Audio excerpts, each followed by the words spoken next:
దేవునికి నా వందనాలు. మాది అలగాయపాలెము, కరేడు మండలం, రామనేతలు మెరిసిలేలా. ఫస్ట్ అయితే నేను వచ్చినప్పుడైతే బేదగా వచ్చాను, ఏమీ లేని స్థితిలో వచ్చా. నా భర్త తాగి ఊరు ఇల్లంతా తిరిగి అందరి మీద గొడవలు పెట్టుకునేవాడు.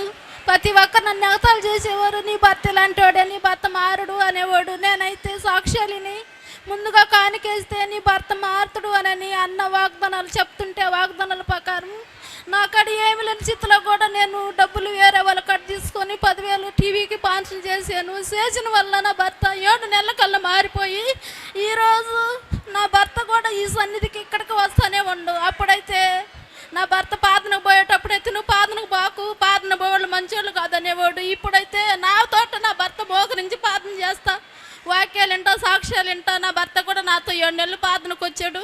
ఈరోజు అందరూ ఎగతాలు చేసిన వారు ఈరోజు నా కుటుంబం చూసి తల దించుకునేటట్టుగా చేసినందుకు ఇసాకయ్యకి దేవుడికి నా వందనాలు.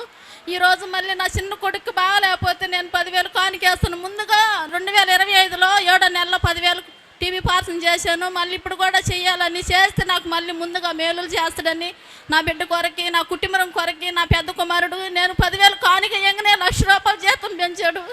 అన్ని విధాలలో నాకు ఆ దేవుడు నాకు తోడుగా, నా కుటుంబం పక్షాన. నేను ఏమి బంగారం లేనప్పుడు కూడా ఇసాక ఇక్కడికి వచ్చేటప్పుడైతే పిచ్చి పెట్టుకొని వచ్చేటప్పుడు నన్ను ఎగతాలు చేసేవారు అందరూ, నీకేమీ లేదు, నీ భర్త ఇలాంటి వాడు అనేవాడు.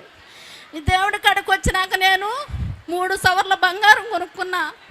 అందరూ తలదించుకునేటట్టుగా చేశారు. నా ఇల్లు కట్టుకున్నాను, అప్పులన్నీ తీరిపోయినాయి. ఇదే నాకు సాక్ష్యం.